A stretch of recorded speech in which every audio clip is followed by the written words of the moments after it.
નમસ્કાર દર્શક મિત્રો, આપ જોઈ રહ્યા છો સયાજી સમાચાર .live. હવે જોઈએ અગત્યના સમાચાર. રાજ્યસભાના સાંસદ શક્તિસિંહ ગોહિલનું નિવેદન. ઝઘડિયા બાળકી સાથે ખાતે બનેલી ઘટના ખૂબ જ શરમજનક અને નિંદનીય. બાળકીના પરિવાર સાથે મળ્યો. બાળકી હાલ વેન્ટિલેટર પર છે. ડોક્ટરની ટીમ દ્વારા બચાવવાના પ્રયત્ન. રિપોર્ટર આશીષ ન્યાતી, સયાજી સમાચાર .live, વડોદરા.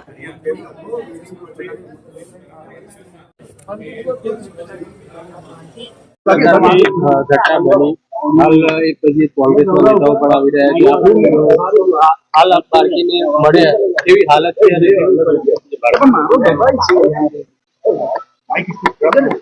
અતિશય અમાનવીય કૃત્ય.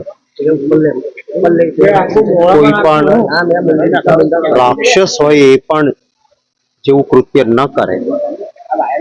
એક કુમળી બાળકી સાથે આ પ્રકારનો થયેલો અત્યાચાર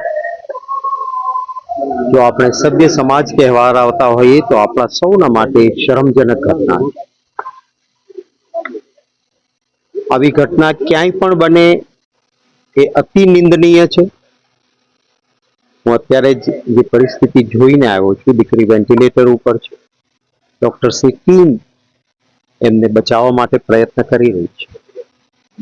અમારા ઝારખંડના કોંગ્રેસ પક્ષના મિનિસ્ટર જાતે એવી ખબર પડી, મેં વાત કરી, એમણે કહ્યું કે હું જાતે જઈશ. ઝારખંડ સરકારે કોઈ પણ આર્થિક મદદ છે એ આનું વળતર હોય જ ના શકે, પરંતુ પરિવાર જ્યારે મુશ્કેલીમાં છે ત્યારે એની પડખે ઊભા રહેવા માટે પણ સરકારોની ફરજ છે. ઝારખંડ સરકારનો આભાર માનીશ કે એમના મંત્રીશ્રીને એમણે રૂબરૂ મોકલ્યા.